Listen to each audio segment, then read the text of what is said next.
The massive conference hall on Kepler Prime buzzed with nervous energy. Representatives from 47 different alien species sat in their specialized chairs, breathing their preferred atmospheres through personal life support systems. The air itself shimmered with translation fields, converting dozens of languages into something everyone could understand. Captain Sarah Chen walked into the hall wearing her simple blue Terran Federation uniform. She looked small compared to the towering Altarians with their crystal-like skin, or the massive Zephyrians whose biomechanical bodies clicked and whirred with each movement. The other humans in her small delegation followed behind her, carrying data tablets and looking nervous. Admiral Kethvar of the Centauri Alliance stood at the central podium. His forearms gestured dramatically as he spoke about the growing threat that had brought them all here. The Void Swarm had already destroyed 12 star systems in the Outer Rim. Entire civilizations had vanished without a trace.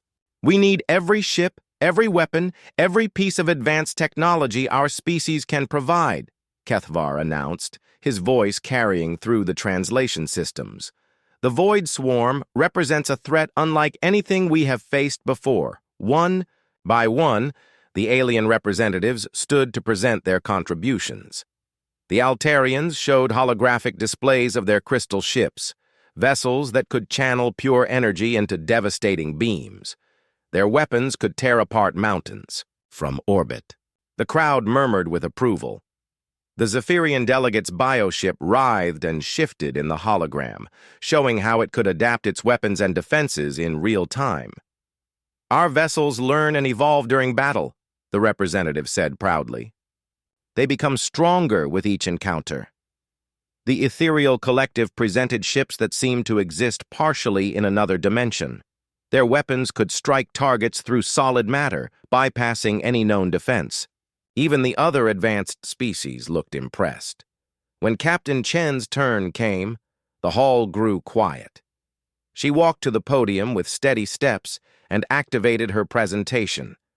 The hologram that appeared showed a ship that looked almost embarrassingly simple compared to what had come before.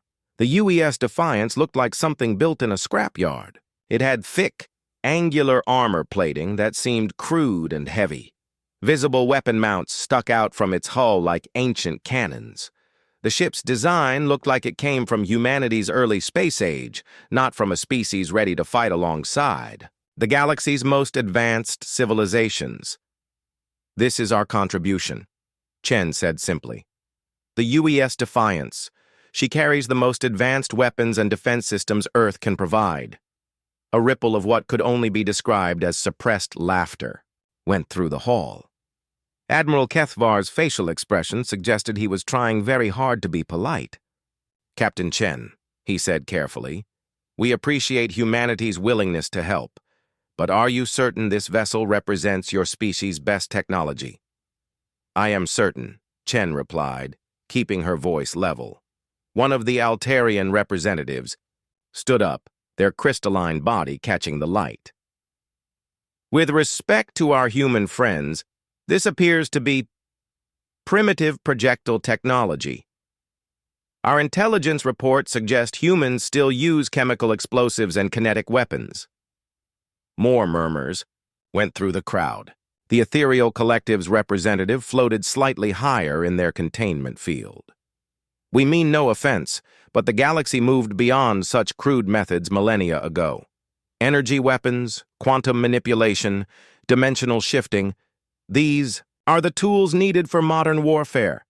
A Zephyrian delegate's biomechanical voice clicked and buzzed. Our analysis suggests human technology is approximately 800 standard years behind current galactic standards. Their weapons appear to be scaled-up versions of their planetary military equipment. Captain Chen stood silently through the criticism. Her small delegation behind her showed no emotion, though their hands clenched slightly at the insults. Perhaps, suggested Admiral Kethvar with what he probably thought was kindness, the humans could provide support services, logistics, medical aid, communications relay. We came here to fight, Chen said quietly. The Defiance is a warship built for battle. An uncomfortable silence filled the hall. Finally, the delegate from the Tauri Republic, one of humanity's few allies, spoke up. "Every ship will be needed.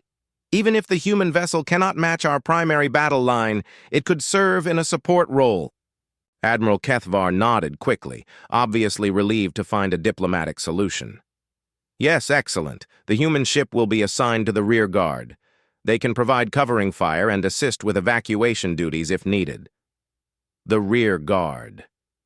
Everyone in the hall knew what that meant. It was where they put the ships too weak or too important to risk in real combat. It was essentially being told to stay out of the way. Captain Chen's jaw tightened almost invisibly. "We accept the assignment." As the meeting continued, the other species discussed their battle plans. The Altarians would form the primary attack line, their energy weapons blazing. The Zephyrians would provide adaptive support, their bioships changing tactics as needed.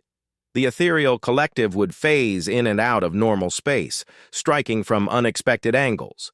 Everything depended on advanced technology, exotic physics, and weapons that operated on principles most species barely understood. Energy shields that could deflect stars, quantum torpedoes that existed in multiple dimensions simultaneously, psionic attacks that could disable entire ship crews.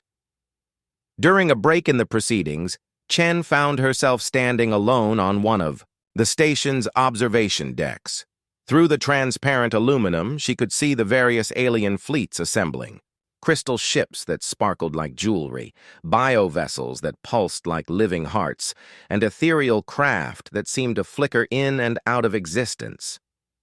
Lieutenant Rodriguez, her tactical officer, approached quietly. "Captain, they're making a mistake." "How so?" "They're all thinking the same way. Energy weapons, exotic matter, dimensional manipulation. They've specialized so much they can't see other possibilities." Chen nodded slowly. "What does our intelligence say about the Void Swarm?" "Still classified at our level, but the rumors are disturbing. Ships that seem to absorb energy attacks. Weapons that ignore conventional shielding. Some kind of adaptive. Technology that learns from each encounter. And yet they want to fight it with more of the same technology that's already failing." Rodriguez looked out at the alien fleet. "Should we tell them what the defiance really is?" Chen was quiet for a long moment. "No. Let them find out when it matters." Back in the conference hall, Admiral Kethvar was concluding the meeting. "The combined fleet will deploy to the Proxima system, where our long-range sensors have detected Void Swarm activity. We will show these invaders that the galaxy will not fall to their aggression." Cheers erupted from the alien representatives. Their advanced technology had never failed them before. Their energy weapons were the most powerful in known space. Their shields could stop anything. What possible threat could some unknown enemy pose? As the meeting ended, Captain Chen gathered her small delegation. The other humans looked frustrated and angry at how their species had been dismissed, but Chen remained calm. "Captain," one of her officers whispered, "they have no idea what they're dealing with."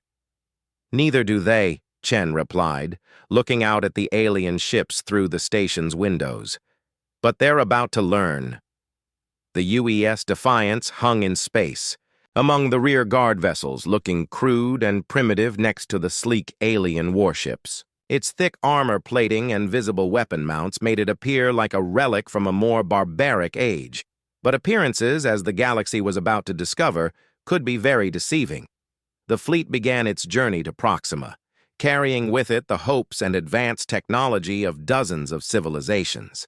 They were confident in their superiority, certain that their energy weapons and exotic physics would easily defeat whatever primitive force threatened the galaxy. They had no idea that the solution to their problem was sitting quietly in the rear guard, dismissed and ignored, waiting for its moment to show the galaxy what humanity had really learned during its long, violent history.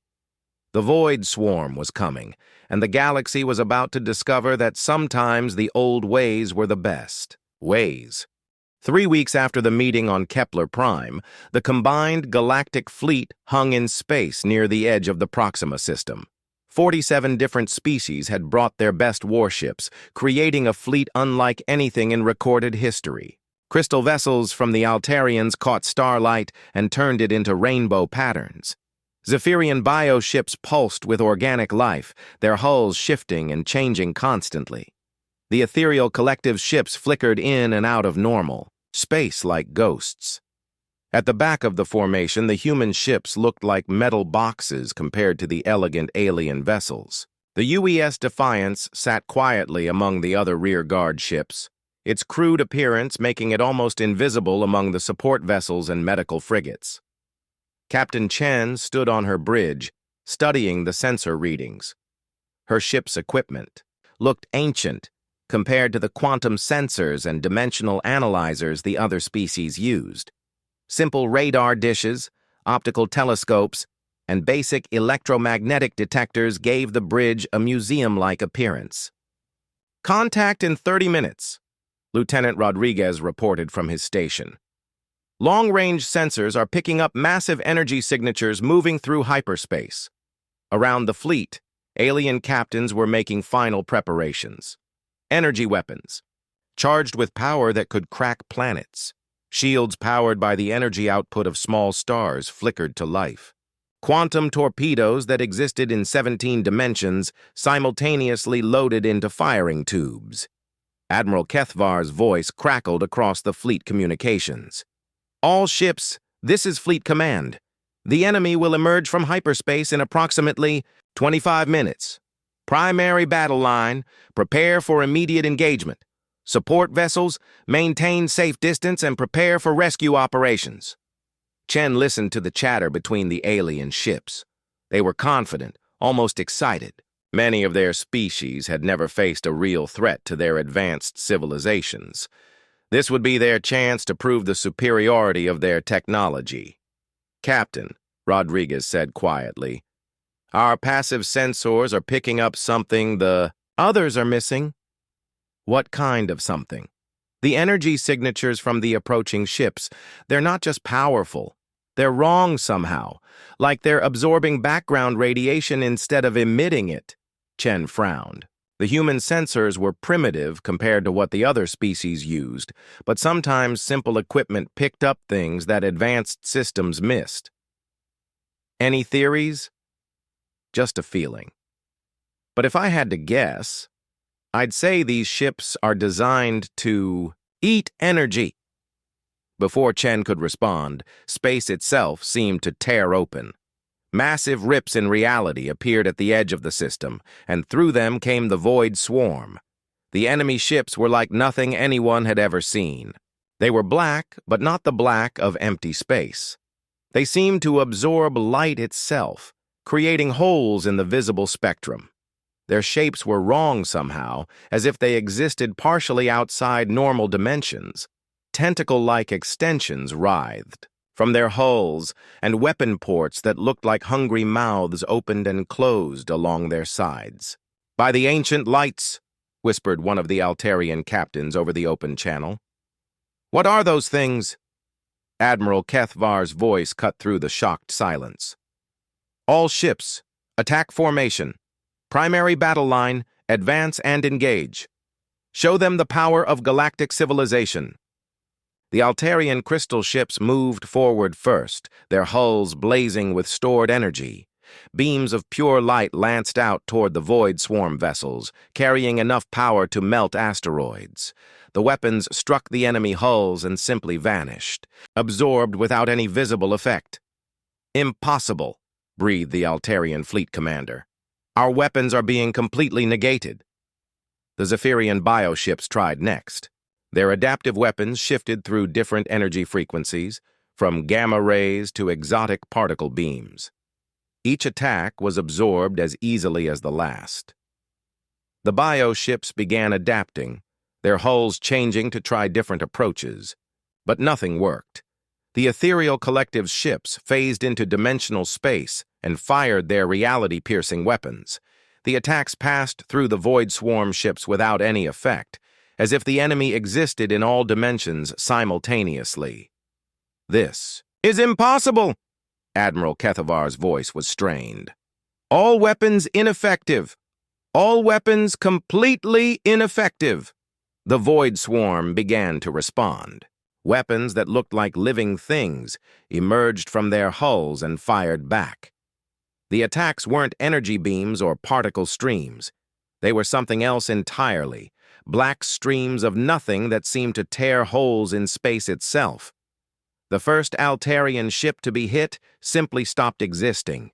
One moment it was there, the next there was empty space. Not destroyed, not vaporized, just gone. Retreat! All ships retreat!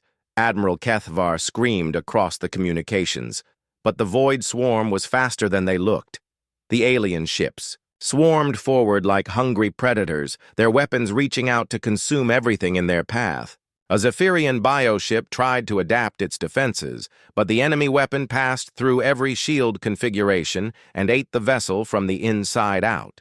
An ethereal collective ship tried to phase out of normal space, but the Void Swarm weapons followed it into dimensional space.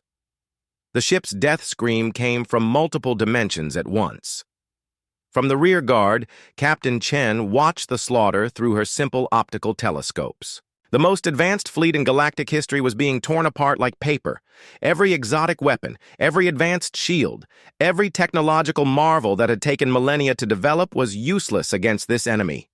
"Captain," Rodriguez said, his voice tight with concentration. "I'm seeing something in the debris patterns." Chen looked at the tactical display. Where the alien ships had been destroyed, twisted metal and crystal fragments floated in space. But the debris wasn't scattered randomly. It was being pushed away from the Void Swarm ships by something. "They're not adapting to physical impacts," Rodriguez continued. "Look at the mass distribution. Every time one of their weapons fires, it creates a recoil effect. They have mass. They have momentum. They follow basic physics." Chen studied the data. He was right. While the enemy ships could absorb and negate energy weapons, they still obeyed fundamental physical laws. They had mass, they could be pushed, they could be damaged by simple kinetic force. "Request permission to engage," Chen said into her communicator. Admiral Kethvar's response was immediate and furious. "Negative. All ships maintain distance. This is beyond your capabilities, human." But Chen was already moving. "All stations." "Battle stations. Lieutenant Rodriguez, target the nearest enemy vessel. Prepare kinetic penetrators." "Captain, Fleet Command has ordered us to maintain position. Fleet Command is about to be wiped out if someone doesn't do something different," Chen replied calmly. "And we're the only ones here with something different to offer." On the main screen, another wave of galactic ships was being consumed by the Void Swarm. The enemy was methodically working through the fleet, absorbing every energy attack and returning fire with weapons that seemed to eat reality itself. The other rearguard ships were pulling back even further, trying to stay out of range. Medical vessels and support craft scattered in all directions. Only the UES Defiance was moving forward, its crude bulk accelerating toward the battle. "Captain," the communications officer reported, "Admiral Kethvar is demanding we return to formation immediately." "Tell the Admiral we're experiencing communications difficulties," Chen said. "All power to engines and weapons. Time to show them what humans learned during 10,000 years of warfare." The Defiance moved through space like an ancient predator, awakening from sleep. Its thick armor plating caught the light of distant stars, and its weapon mounts began to rotate toward their targets. The ship looked primitive and clumsy compared to the sleek alien vessels being destroyed ahead of it. But appearances, as the Void Swarm was about to learn, could be very deceiving. Lieutenant Rodriguez was running calculations at his station, his fingers flying over the simple mechanical controls. "Range to target, 40,000 kilometers and closing.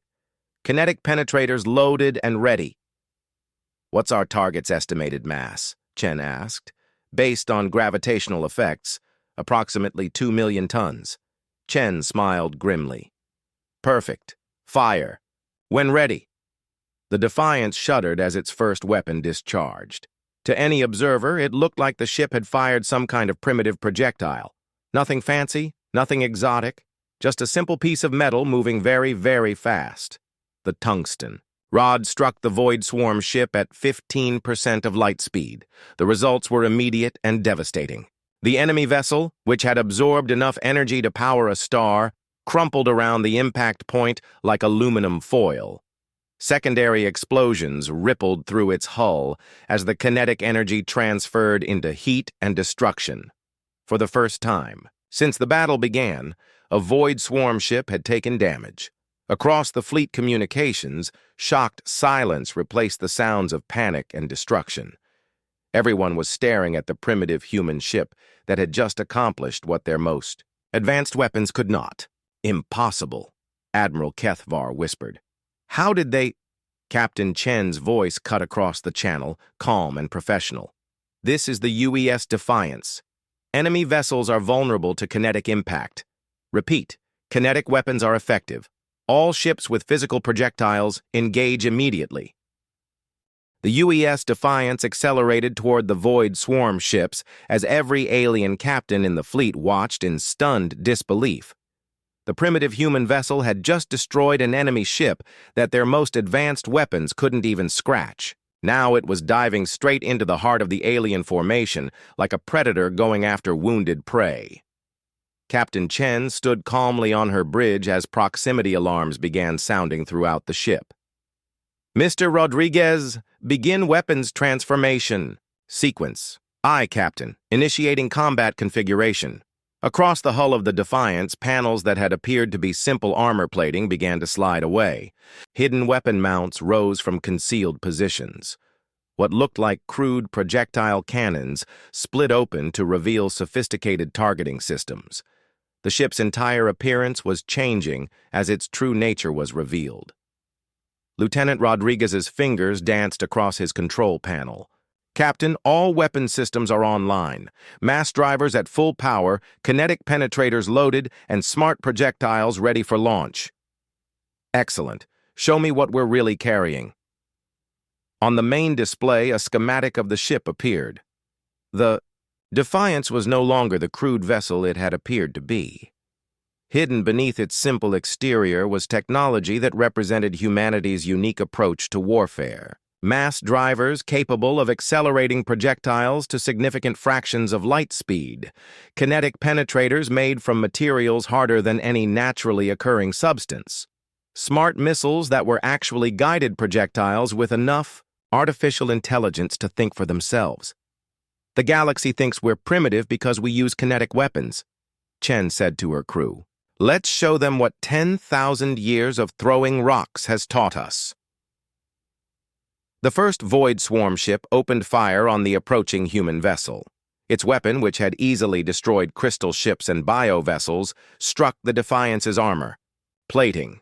The attack was absorbed into the specially designed hull without any visible effect. Their energy weapons can't penetrate our ablative armor, Rodriguez reported. But, Captain, we're picking up more enemy ships moving to intercept. How? Many more? 17 vessels closing fast. Chen smiled. Perfect. Time for a proper demonstration. The Defiance opened fire with everything it had. Mass drivers discharged tungsten rods at incredible velocities. Smart missiles streaked away from the ship, each one guided by its own artificial intelligence and armed with kinetic kill warheads. Smaller weapons fired streams of hypervelocity projectiles that looked like deadly rain against the stars. The effect on the Void Swarm ships was immediate and devastating. The tungsten rods punched through their hulls like paper, creating massive holes that vent atmosphere and fluids into space. The smart missiles struck with pinpoint accuracy, their kinetic energy transferring into heat and destruction that tore the enemy vessels apart from the inside. But what amazed the watching alien fleet was not just the weapons themselves, but how they were being used. Captain Chen was employing tactics that came from humanity's long history of naval warfare, adapted for space combat in ways the galaxy had never seen. Come about 30 degrees starboard, Chen ordered. Use their own ships for cover. The Defiance moved between two Void Swarm vessels, positioning itself so that the enemy couldn't fire without hitting each other. Then it launched a spread of kinetic harpoons, projectiles connected to ultra-strong cables that embedded themselves in the enemy hulls. "Engage tractor systems," Chen commanded. The ship's engines fired, using the cables to physically pull the two Void Swarm ships into collision with each other. The impact was spectacular, both vessels crumpling and exploding as their hulls were crushed together. Across the fleet communications, alien voices were filled with amazement and disbelief. "How? Are they doing this?" the Altarian commander whispered. "Their weapons are so simple," added a Zephyrian captain. "Just metal projectiles moving fast, but they're devastatingly effective." Admiral Kethvar's voice cut through the chatter. "Captain Chen, how is your vessel able to resist their weapons?" Chen's reply was calm and professional. "Their attacks are energy-based. Our armor is designed to absorb and disperse energy, but their hulls are physical matter, and physical matter can be broken with sufficient kinetic force." What she didn't tell them was the full truth about human technology. The Defiance wasn't primitive at all. It was the result of humanity's unique evolutionary path in warfare. While other species had moved toward energy weapons and exotic physics, humans had perfected the art of applied kinetics. The ship's armor wasn't just metal plating. It was a composite material that could absorb incredible amounts of energy and convert it to heat, which was then vented through sophisticated cooling systems. The weapons weren't simple projectiles. They were guided by artificial intelligence systems that could calculate trajectories across vast distances while compensating for gravity, stellar winds, and enemy movement. "Mr. Rodriguez," Chen said quietly, "show them the real surprise." Rodriguez grinned and activated another set of controls. Across the Defiance's hull, what appeared to be simple armor plating rotated to reveal additional weapon systems. Point defense turrets emerged from hidden positions. Launch tubes for additional projectile systems opened along the ship's sides. Most impressive of all, the ship's main hull split open to reveal a massive railgun that ran nearly the entire length of the vessel. "Main gun charged and ready, Captain," Rodriguez reported. The railgun fired with a flash of electromagnetic energy that could be seen across the entire battle zone. The projectile it launched was not just a simple piece of metal. It was a smart round with its own guidance system and a tungsten penetrator core surrounded by explosive charges designed to create maximum damage after impact. The target was the largest Void Swarm ship in the formation, a massive vessel that had been directing the enemy attack. The smart round struck it dead center and punched completely through the hull, emerging from the other side before detonating. The explosion split the enemy ship in half, both pieces spinning away in different directions. The psychological effect on both fleets was immediate. The alien ships that had been fleeing in panic suddenly realized that the enemy could be defeated. The Void Swarm ships, which had been advancing confidently, suddenly found themselves facing something they couldn't adapt to or absorb. "All ships," Admiral Kethvar's voice rang across the communications. "The humans have found their weakness. All vessels with any kind of kinetic weapons engage immediately." But the alien ships had few kinetic weapons to offer. Some had mining equipment that could be adapted. Others had construction tools that could fire metal projectiles.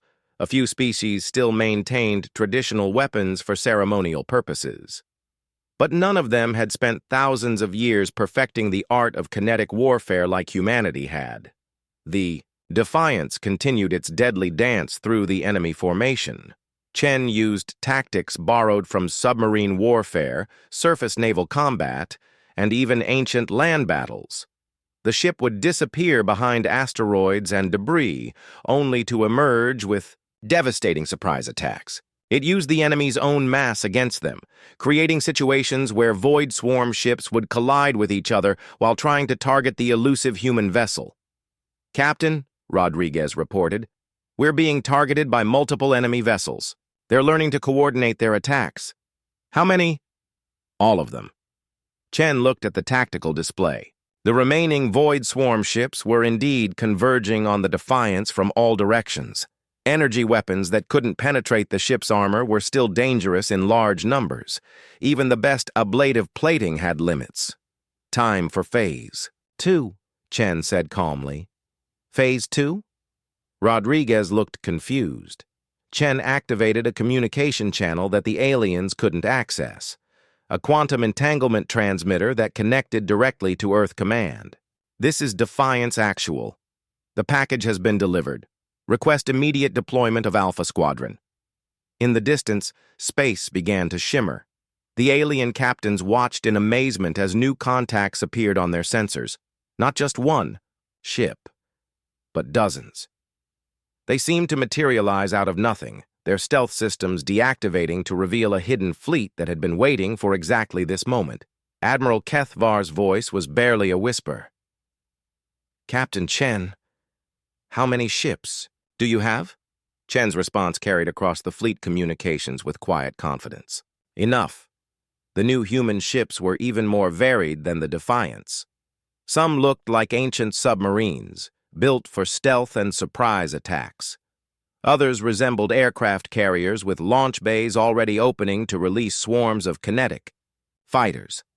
Massive dreadnoughts that were essentially flying artillery platforms powered up weapons that could throw projectiles across solar system distances. This is Admiral Chen of the Terran Battle Fleet, Sarah Chen's voice announced, revealing her true rank for the first time. All human vessels, engage at will. Show them what we really learned from our history. The Void Swarm found themselves facing not one primitive ship, but an entire fleet designed around principles they couldn't counter. Each human vessel was unique, reflecting different aspects of Earth's military evolution, but all of them shared the same basic philosophy. When in doubt, hit it harder. The battle that followed would be remembered in galactic history as the space around Proxima exploded into chaos as the human fleet revealed itself. Ships that had been invisible moments before now filled the tactical displays of every alien vessel in the system. Each human ship was different, reflecting the diverse military traditions Earth had developed over millennia of warfare. Admiral Sarah Chen stood on the bridge of her flagship, the UES Defiance, watching as her carefully planned battle unfolded. This was the moment humanity had been preparing for since first contact with the galactic community. Not because they wanted war, but because they understood something the other species had forgotten. Peace was only possible when you were strong enough to defend it. All ships, implement attack pattern Omega, Chen commanded through the fleet communications. Submarines, begin your approach. Carriers, launch all fighters. Artillery ships, prepare for sustained bombardment. The human vessels moved with coordination that amazed the watching alien fleet. Unlike the energy-based ships of other species, which relied on individual firepower and exotic shielding, the human fleet fought as a unified whole. Each ship had a specific role, and together they created a tactical system that was greater than the sum of its parts. The submarine-class ships built for stealth and ambush tactics disappeared from sensors as they activated their advanced cloaking systems. These weren't energy shields that could be detected or countered. They were simple physical camouflage systems that made the ships nearly invisible against the background of space. The carrier vessels opened their launch bays and released swarms of small fighters, but these weren't the traditional space fighters other species used. They were unmanned kinetic interceptors, each one essentially a smart missile with the ability to make multiple attack runs. They moved in coordinated patterns that looked almost like ancient Earth formation flying. The artillery ships powered up weapons that made the Defiance's railgun look small. These were mass drivers that could accelerate projectiles to 20% of light speed. Their targeting systems could calculate trajectories across entire solar systems, accounting for gravitational effects, stellar radiation, and the movement of planets. The Void Swarm ships found themselves facing something they had never encountered before. Every energy weapon they fired was absorbed by human armor that had been specifically designed to counter such attacks. Every attempt to adapt their tactics was met by human ships that seemed to anticipate their moves. Enemy formation is breaking apart, reported Lieutenant Rodriguez from his position on the Defiance. They're trying to surround our fleet. Let them try, Chen replied calmly. Mr. Rodriguez, signal the submarine squadrons. Time for them to earn their pay. Throughout the Void Swarm formation, invisible human ships suddenly opened fire from point-blank range. Kinetic torpedoes struck enemy vessels before they even knew they were under attack. The submarine ships used hit-and-run tactics that had been perfected in Earth's oceans centuries ago, appearing just long enough to fire before disappearing back into the darkness of space. One Void Swarm ship tried to pursue a human submarine, but found itself face-to-face with a kinetic minefield. The mines were simple devices, just metal spheres packed with explosives and guided by basic proximity sensors. But when the enemy ship hit them at high speed, the results were devastating. Meanwhile, the human fighters were swarming through, the enemy formation like deadly insects. Each fighter was too small and fast for the Void Swarm's main weapons to target effectively. But their kinetic warheads were perfectly capable of crippling the massive alien ships. "This is impossible!" Admiral Kethvar's voice crackled across the communications. "How are they coordinating so many different types of ships?" "Practice," Admiral Chen replied simply. "We've been fighting wars for longer than most species have had space flight." What she didn't mention was the true secret of human tactics. While other species had developed their military technology in isolation, humanity had learned from every conflict in their violent history. The submarine tactics came from underwater warfare. The fighter swarms were based on ancient air combat. The artillery bombardments used lessons learned from centuries of land battles. But most importantly, humans had learned the value of combined arms warfare. Instead of relying on one superweapon or advanced technology, they used different types of units working together to create tactical advantages that were impossible to counter. A group of Void Swarm ships tried to focus their fire on one of the human carriers. Their energy weapons struck the ship's armor, which absorbed the attacks and vented the heat through specialized cooling systems. But while they were focused on the carrier, human artillery ships positioned behind asteroids opened fire with mass drivers. The kinetic bombardment was precisely calculated. Tungsten rods moving at incredible speeds struck the Void Swarm ships from unexpected angles. The enemy vessels, designed to absorb energy from the front, had no defense against physical projectiles coming from above and below. "Enemy ships are trying to adapt," Rodriguez reported. "They're rotating their formations to present different armor profiles." "Signal the fighter squadrons," Chen ordered. "Execute pattern Delta." The human fighters immediately changed their attack approach. Instead of attacking individually, they began coordinating their strikes. Groups of 6 fighters would target the same enemy ship simultaneously, their kinetic warheads hitting different sections of the hull within milliseconds of each other.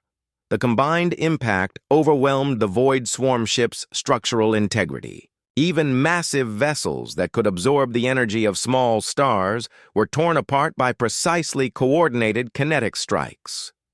But the Void Swarm was learning too. Their ships began moving in tighter formations, trying to provide mutual support. Their weapons started targeting the smaller human fighters instead of the larger ships. Some enemy vessels even began ramming attacks, using their own mass as a weapon. "They're adapting faster than expected," Rodriguez warned. "We're starting to take casualties." Chen watched as one of her submarines was caught in the open by 3 Void Swarm ships. The human vessel's stealth systems couldn't hide it when it was firing, and the enemy's return fire overwhelmed its armor. The ship disappeared in a flash of venting atmosphere and twisted metal. "All ships, implement Contingency 7, Chen commanded." Across the human fleet, the ships began a tactical maneuver that would have been impossible for energy-based vessels.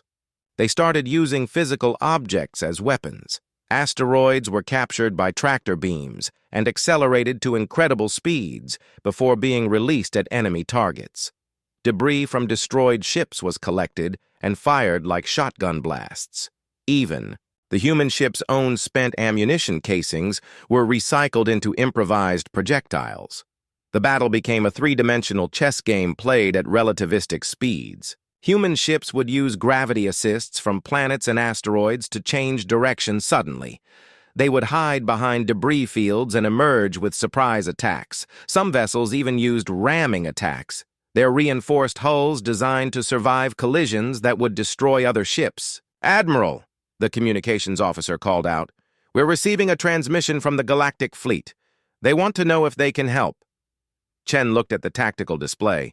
The alien ships were maintaining their distance, unwilling to engage an enemy that had easily defeated their most advanced weapons, but their desire to help was genuine. "Tell them to form a defensive perimeter around the system's inhabited planets," Chen replied. "If any Void Swarm ships break through our lines, they'll need to be stopped." What Chen didn't tell them was that she had no intention of letting any enemy ships escape. This battle was not just about defeating the Void Swarm. It was about sending a message to the entire galaxy about what humanity was truly capable of. The Void Swarm ships were beginning to retreat now, pulling back toward the edge of the system. They had lost more than half their fleet to weapons they couldn't understand or counter. For the first time in their expansion across the galaxy, they had encountered something that could hurt them. But Admiral Chen was not about to let them escape. "All ships, pursue and destroy," she commanded. "No survivors. We end this here and now." The human fleet began its final assault, chasing the retreating Void Swarm ships across the system. This would be the moment that determined whether the galaxy's nightmare would continue or end forever. The aliens watching from their safe distance could only stare in amazement as the primitive human ships systematically hunted down and destroyed every remaining enemy vessel. It was not just a victory. It was a demonstration of military superiority that would reshape the galaxy's understanding of power itself. The final phase of the battle was unlike anything the galaxy had ever witnessed.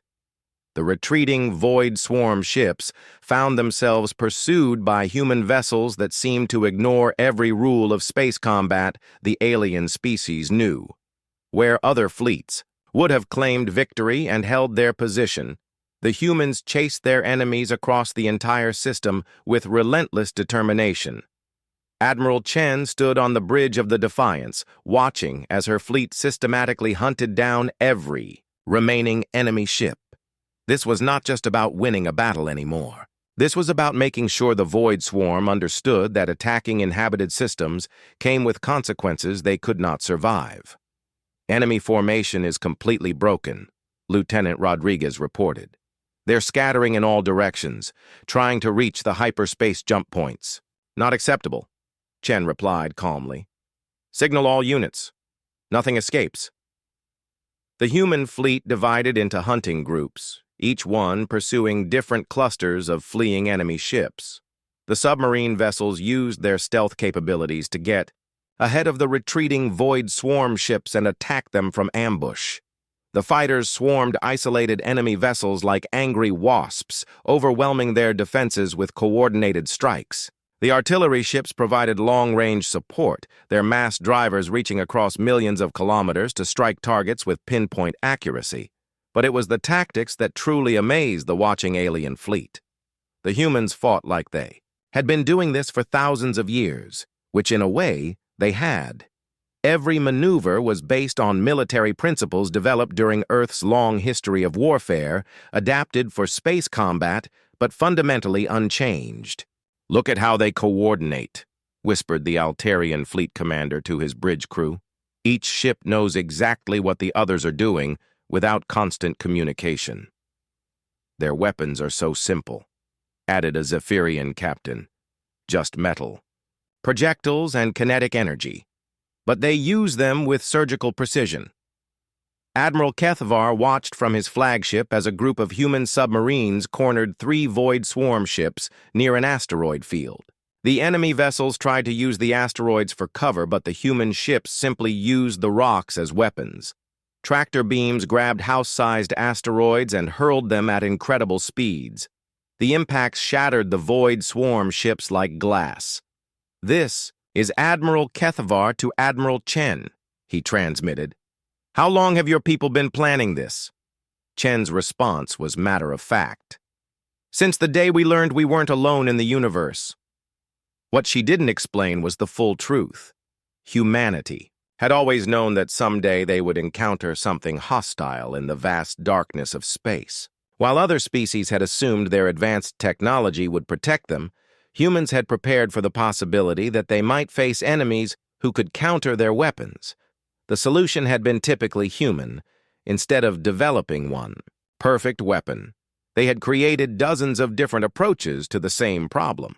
Kinetic weapons, stealth systems, coordinated tactics, and most importantly, the willingness to adapt and improvise during battle. A void swarm ship near the edge of the system managed to power up its hyperspace drive, preparing to escape. But a human artillery vessel had anticipated this move. A mass driver shot from across the system struck the enemy ship's drive section just as it began to jump. The resulting explosion tore a hole in space itself, creating a spectacular light show that was visible from the inner planets. "No escape," Chen said quietly. That was the last one. Across the Proxima system, the wreckage of the Void Swarm fleet drifted in slowly expanding clouds of debris. Not a single enemy ship had survived the encounter. The force that had terrorized the galaxy for months had been completely destroyed by weapons the alien species considered primitive. The silence that followed was broken by Admiral Kethvar's transmission. "Admiral Chen, how is this possible? Your weapons, your ships. Our intelligence report suggested you were centuries behind galactic technology standards." Chen's response carried across the fleet communications with quiet pride. "You measured us by your standards. You looked at our energy output, our exotic matter manipulation, our dimensional technologies. But you never asked the right question, which was, can we break things efficiently?" A ripple of what might have been laughter went through some of the alien ships. But for most of the galactic fleet, this was a sobering moment. They had just watched their most advanced weapons fail completely against an enemy that was then defeated by technology they had dismissed as obsolete. "Admiral," Lieutenant Rodriguez called from his station, "we're receiving multiple requests from the galactic fleet. They want to know about our weapons technology, our tactical systems, our ship designs." Chen nodded. This was the moment she had been expecting. "Open a channel to all ships." Her voice carried to every vessel in the system, both human and alien. "To our galactic allies, what you witnessed today was not advanced technology. It was applied physics. While your species developed energy weapons and exotic matter manipulation, humanity perfected the art of making things hit other things very hard and very accurately." She paused, letting that sink in. "Your weapons failed because they relied on energy, which can be absorbed or redirected. Our weapons worked because they relied on mass and momentum, which follow laws of physics that cannot be violated or adapted to." The response from the alien fleet was immediate and overwhelming. Request after request flooded the communication channels. Species that had dismissed humanity as primitive now desperately wanted to learn their methods. The Altarians wanted to study kinetic weapon design. The Zephyrians were interested in adaptive armor systems. Even the Ethereal Collective was asking about physical stealth technology. "We will share what we can," Chen announced. "But understand that what you saw today was not just technology.